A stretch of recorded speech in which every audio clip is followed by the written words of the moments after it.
Hello friend. तो आज एक नई वीडियो में आपका स्वागत है।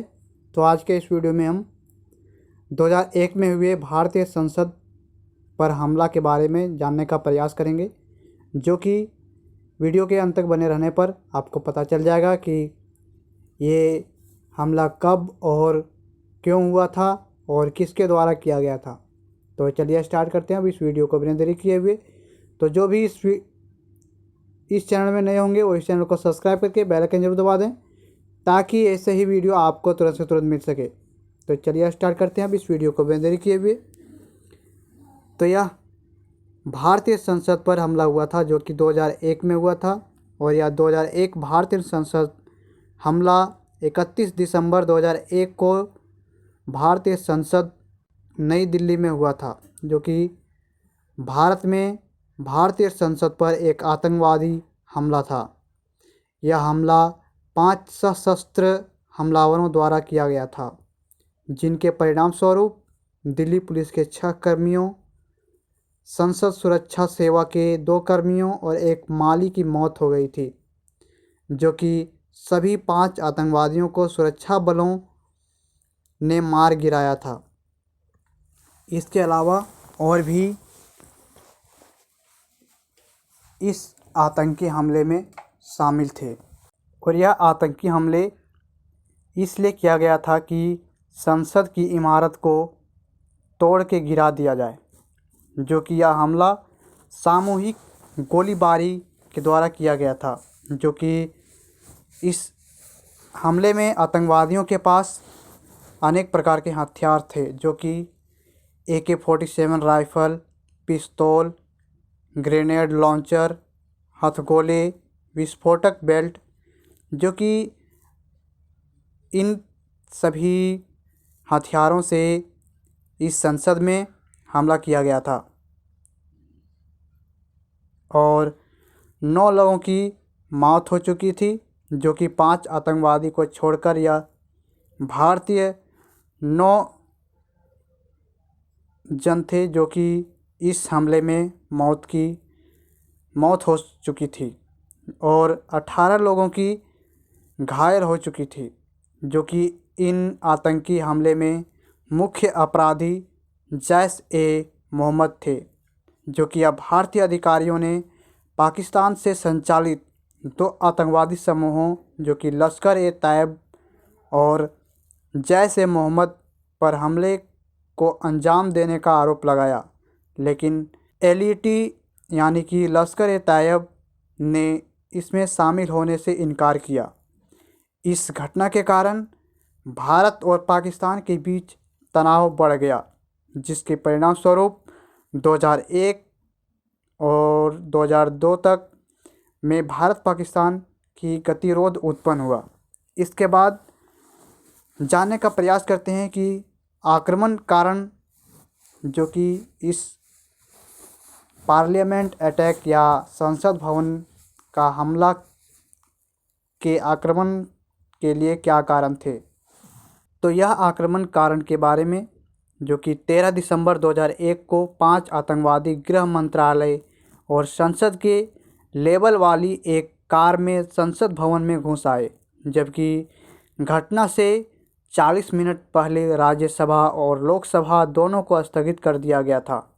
माना जाता है कि संसद के कई सदस्य, जो कि MP और सरकारी अधिकारी जैसे गृह मंत्री लालकृष्ण आडवाणी और रक्षा राज्य मंत्री हरीन पाठक, हमले के समय संसद भवन में ही थे, जो कि उस समय प्रमुख राजनेताओं सहित 100 से अधिक लोग संसद भवन के अंदर थे। और बंदूकधारियों ने जिस कार को चलाया उस पर नकली पहचान स्टिकर का इस्तेमाल किया और इस तरह आसानी से संसदीय परिसर के आसपास तैनात सुरक्षा में सेंध लगाई। और आतंकवादियों के पास AK-47, ग्रेनेड लॉन्चर, पिस्तौल और ग्रेनेड थे, जो कि बंदूकधारियों ने अपनी गाड़ी भारतीय उपराष्ट्रपति कृष्णकांत, जो कि उस समय के उपराष्ट्रपति थे कृष्णकांत, तो उनकी ही कार में घुसा दी। बाहर निकले और गोलीबारी शुरू कर दी। उपराष्ट्रपति के गार्ड और सुरक्षा कर्मियों ने हमलावरों पर जवाबी गोलीबारी की और फिर परिसर के गेट बंद करने शुरू कर दिए। अक्टूबर 2001 में जम्मू और कश्मीर के श्रीनगर की विधानसभा पर भी इसी तरह का हमला हुआ था, जिसमें 38 लोगों की जान चली गई थी। और केंद्रीय रिजर्व पुलिस बल की कांस्टेबल कमलेश कुमारी ने सबसे पहले आतंकवादियों को देखा, जो कि पार्लियामेंट अटैक का जब आतंकवादी प्रवेश किया था तो उस समय कांस्टेबल कमलेश कुमारी ने ही सबसे पहले देखा। और जैसे ही उन्होंने अलार्म बजाया, आतंकवादियों ने उन्हें गोली मार दी और उनके मौके पर ही मौत हो गई। एक बंदूकधारी की आत्मघाती जैकेट में विस्फोट हो गया। जब उसे गोली मार दी गई, अन्य 4 बंदूकधारी भी मारे गए, पर मंत्री और सांसद सुरक्षित बच गए। हमलावरों द्वारा मारे गए लोगों की कुल संख्या 9 थी और हमले में कम से कम 17 लोग घायल हो गए थे। इसके बाद अपराधियों के बारे में देखते हैं। जो कि यह अपराधी दिल्ली पुलिस ने बताया कि 5 आतंकवादियों ने हमले को अंजाम दिया और उनके द्वारा बताए गए नाम थे हजमा, हैदर उर्फ तुफैल, राणा, रणविजय और मोहम्मद, जो जैश ए मोहम्मद के सदस्य थे। और ये सब मारे गए। जो कि मारे गए आतंकवादियों में से एक ने पहले इंडियन एयरलाइंस की फ़्लाइट, जो कि 814 नंबर की थी, उसे अपहरण में भी हिस्सा लिया था। इसके बाद दिल्ली अधिकारियों ने कहा कि बंदूकधारियों को पाकिस्तान से निर्देश मिले थे और ऑपरेशन पाकिस्तान की इंटर सर्विसेज इंटेलिजेंस के मार्गदर्शन में किया गया था।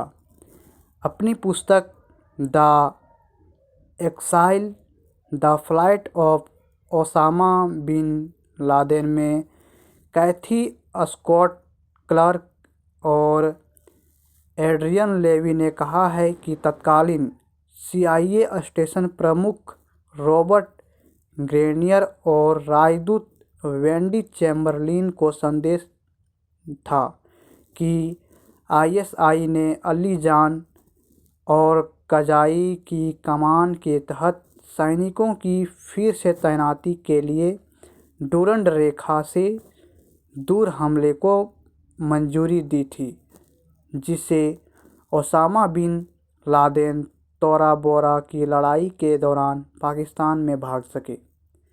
इसके बाद परीक्षण के बारे में देखते हैं।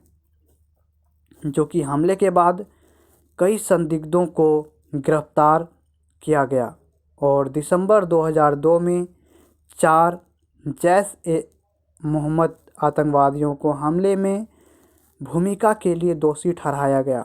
जो कि 2003 में सीमा सुरक्षा बल यानी कि BSF ने जम्मू और कश्मीर के श्रीनगर के नूरबाग इलाके में जैश ए मोहम्मद के कमांडर इन चीफ को हमले के मास्टरमाइंड गाजी बाबा को मार गिराया। हमले के बाद व्यापक जांच शुरू हुई, जिसमें 4 आरोपियों की संलिप्तता सामने आई, जिनके नाम मोहम्मद अफजल गुरु, उनके चचेरे भाई शौकत हुसैन गुरु, सैयद अब्दुल रहमान गिलानी और शौकत गुरु की पत्नी अफसान गुरु हैं। कुछ अन्य घोषित अपराधियों को जैश ए मोहम्मद नामक प्रतिबंधित आतंकवादी संगठन का नेता बताया गया था। जो कि जांच के समापन के बाद जांच एजेंसी ने 14 मई 2002 को 4 आरोपियों के खिलाफ दंड प्रक्रिया संहिता 1973 की धारा 173 के तहत रिपोर्ट दर्ज की। नामित सत्र न्यायालय द्वारा भारतीय दंड संहिता, आतंकवाद निरोधक अधिनियम 2002 और विस्फोटक पदार्थ अधिनियम के विभिन्न धाराओं के तहत आरोप तय किए गए। नामित विशेष अदालत की अध्यक्षता एस.एन. डिंगरा ने की। अभियुक्तों पर मुकदमा चलाया गया और लगभग 6 महीने की रिकॉर्ड अवधि के भीतर मुकदमा समाप्त हो गया, जो कि अभियोजन पक्ष की ओर से 80 गवाहों की जांच की गई और अभियुक्त एस.ए.आर. गिलानी की ओर से 10 गवाहों की जांच की गई। लगभग 300 दस्तावेज प्रदर्शित किए गए। अफजल गुरु, शौकत हुसैन और एस.ए.आर. गिलानी को धारा 121, 121A, 122 और 120B के साथ धारा 302 और 307 के साथ धारा 120B, पोटा की धारा 3 और धारा 4B की उपधारा 2, 3, 5 और विस्फोटक पदार्थ अधिनियम की धारा 3 और 4 के तहत अपराधों के लिए दोषी ठहराया गया। अभियुक्त 1 और 2 को पोटा की धारा 3, 4 के तहत भी दोषी ठहराया गया, जो कि आरोपी 4 नवजोत संधू उर्फ अफसान को आईपीसी की धारा 127 के तहत एक आरोप को छोड़कर सभी आरोपों से बरी कर दिया गया, जिसके लिए उसे दोषी ठहराया गया था और 5 साल के कठोर कारावास और जुर्माना भरने की सज़ा सुनाई गई थी। अन्य 3 आरोपियों को धारा 302 के साथ धारा 120B आईपीसी और पोटा की धारा 3(2) के तहत अपराधों के लिए मौत की सज़ा सुनाई गई थी। उन्हें अलग अलग राशि के जुर्माने के अलावा आईपीसी, पोटा और विस्फोटक पदार्थ अधिनियम के प्रावधानों के तहत 8 मामलों में आजीवन कारावास की सज़ा सुनाई गई थी, जो कि अफजल गुरु और शौकत हुसैन नामक 2 आरोपियों के कब्जे से बरामद 10 लाख भारतीय रुपये की राशि पोटा की धारा 6 के तहत राज्य को जब्त कर ली गई थी, जो कि अपील पर उच्च न्यायालय ने बाद में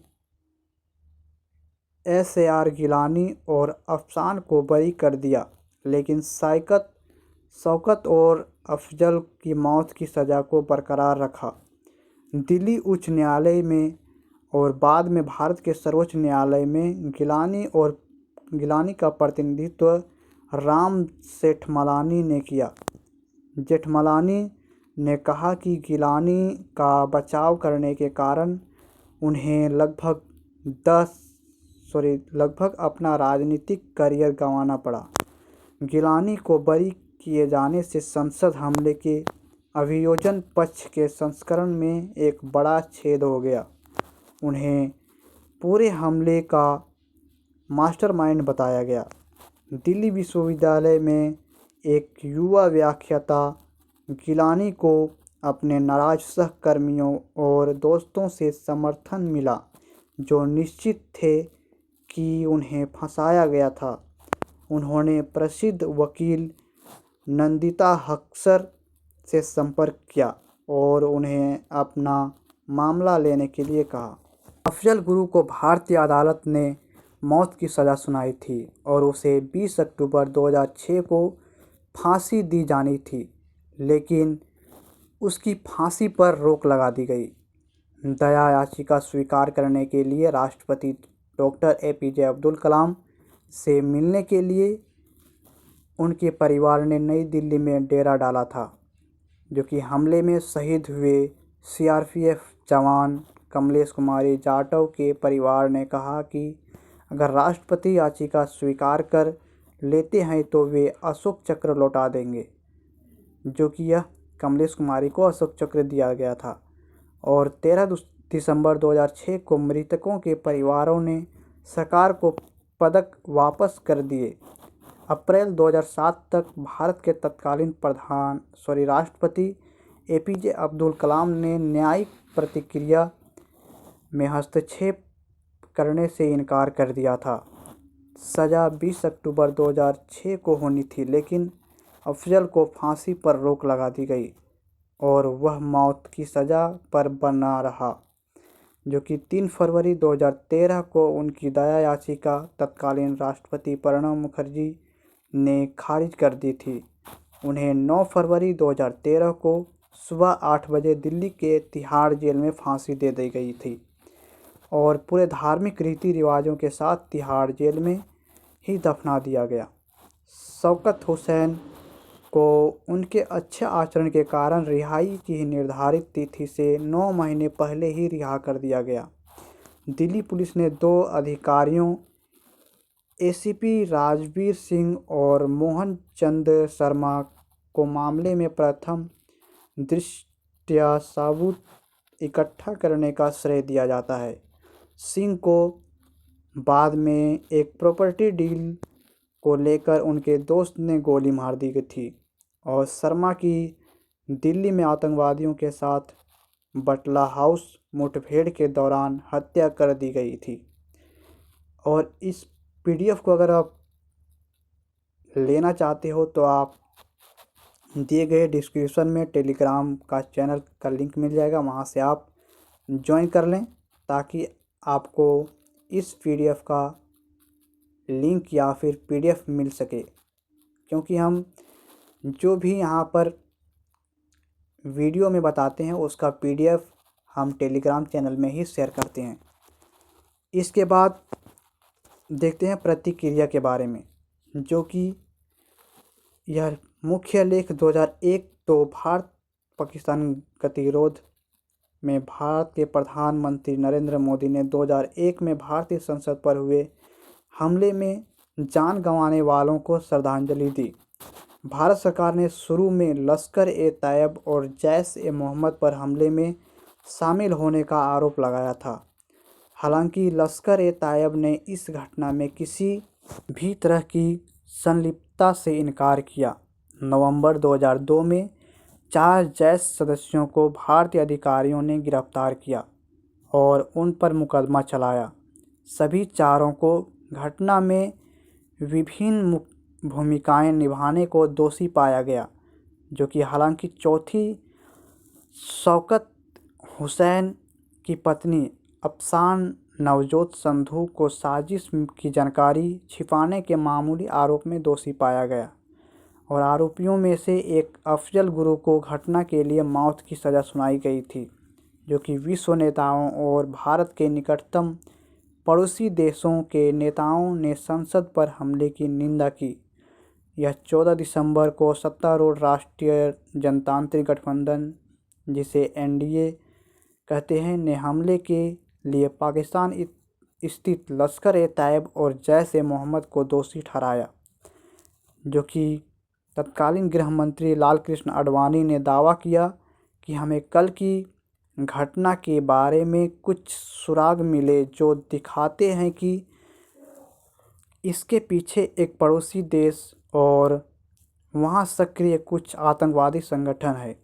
पाकिस्तान और पाकिस्तान स्थित आतंकवादी समूहों का अप्रत्यक्ष संदर्भ देते हैं। उसी दिन भारत में पाकिस्तानी उच्चायुक्त अशरफ जहांगीर काजी को एक ज्ञापन में भारत ने मांग की कि पाकिस्तान लश्कर और जैश की गतिविधियों को रोके। पाकिस्तान इन संगठनों के नेताओं को पकड़े और पाकिस्तान वित्तीय परिसंपत्तियों और इन संपत्तियों तक समूहों की पहुंच को रोके। भारत सरकार के बयानों के जवाब में उसी दिन पाकिस्तानी सेना को हाई अलर्ट पर रखा गया, जो कि 20 दिसंबर को भारत ने कश्मीर और पंजाब में अपने सैनिकों को तैनात किया, जो 1971 के भारत पाकिस्तान युद्ध के बाद से भारत का सबसे बड़ा सैन्य जमावड़ा था। तो इस प्रकार से इस वीडियो में हम 2001 ईस्वी में हुए भारतीय संसद हमला के बारे में जानने का प्रयास किए। और अगर इस वीडियो को देखने के बाद आपको कुछ जानकारी प्राप्त हुए तो कमेंट करके ज़रूर बताएं, या फिर लाइक करें, और जो भी इस चैनल में नए होंगे वो इस चैनल को सब्सक्राइब करके बेल आइकन जरूर दबा दें, ताकि ऐसे ही आने वाले वीडियो आपको तुरंत से तुरंत मिल सके। और अपने दोस्तों के साथ भी इस वीडियो को ज़्यादा से ज़्यादा शेयर कर दें, ताकि उन्हें भी 13 दिसंबर 2001 के भारतीय संसद आतंकवादी हमले के बारे में जानकारी मिल सके। तो चलिए फिर से मिलते हैं नेक्स्ट वीडियो में नए टॉपिक के साथ। तब तक के लिए बाय। जय हिंद, वंदे मातरम।